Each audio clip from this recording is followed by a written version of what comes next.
Hello, my name is Beckett Haight, and I wanted to talk a little bit about RTI and how I use RTI as a learning support teacher or a special educator. So, RTI basically can consist of a lot of different things, but in my conception, we're talking about a tier one, a tier two, and a tier three. And RTI starts with a strong tier one. You have to have the bottom level, the general ed, just rolling hard if you want a strong RTI program and a strong school. And at the tier one level, we're talking about behavior supports, we're talking about academic, executive functions, and maybe even other areas where we're looking at what does the tier one do, what does the whole school do. Like maybe you have a PBIS, like a positive behavior intervention system, and the whole school does something, and that's a tier one. But then if a student has more challenging behaviors, then you might have a tier two intervention, for example. And a tier one can take years to get strong.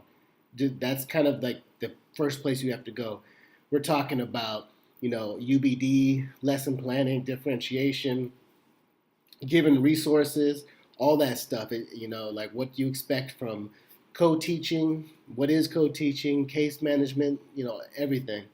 Um, so once students are in a tier one intervention, they're getting some help with some academic needs or behavior or whatever. It might take months to go through different cycles of support. So all the teachers meet, or a few teachers meet, and the psychologist or the counselor, or admin, and they say, okay, this is kind of what we're doing. It's not working. Let's keep working on it. Let's try this. Let's switch that. This is working for Miss Blah blah blah. Let's see if everybody can try that. Stuff like that, and you try that for several cycles. And if a student is still having difficulty, then you go to tier two, where you find a short-term intervention.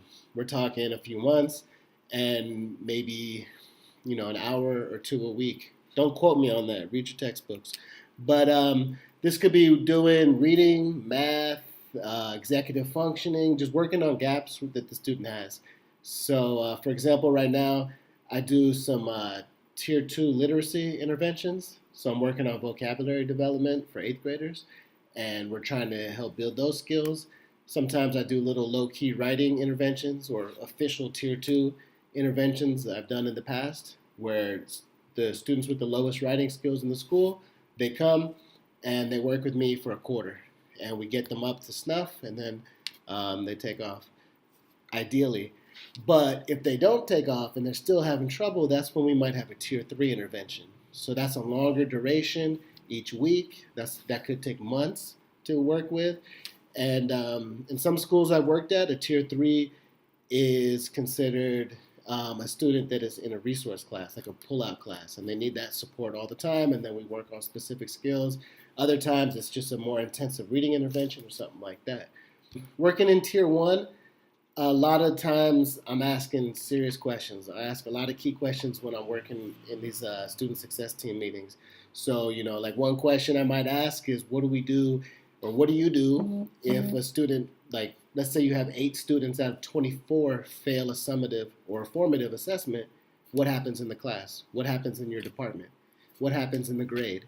Those are tier one questions. Because if I have a student that's failing, but the teachers aren't doing things to help support that, we can't just put the kid in special ed. We need to figure out what's going on at the tier one and the general ed, and then take it from there. Another question I ask when we're talking about tier one and we're doing student success teams are things like, have you contacted the parents? I just asked a teacher about that today. Do you have mandatory study hall? What do you do when students don't do homework? Have you talked to the counselor? Have you talked to the learning support teacher, which is usually me? So I guess I wouldn't ask that question, but we'd have that documented. Those are a lot of those questions you have to talk about and get everybody on the same page so we can figure out what we can do, what are best practices, and see if we can avoid going to a tier two intervention. So basically, for me, RTI is all about a strong general ed program. We need a lot of staff support, we need a lot of best practices, and we need systems and protocols to make sure that we're doing everything. There's got to be different types of student study teams. There's got to be forms that are filled out, student of concern forms or problem solving forms or whatever you want to call them. We need to have it dialed in. The process needs to be tight.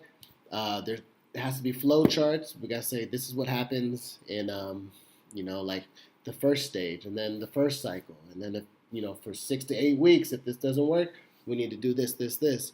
But at the end of the day, we want to avoid sending students off to a tier 2 intervention or a tier 3 intervention. We want to have the least restrictive environment. So if we can have everybody kind of on the same page, that's what's up. But of course, not everybody's going to be there. But we want to know that we've done everything we can, and we just didn't throw the student into some type of special ed services or some type of intervention if we could have alleviated that or avoided that with some proper tier 1 interventions. So that's kind of my whole take on the whole situation.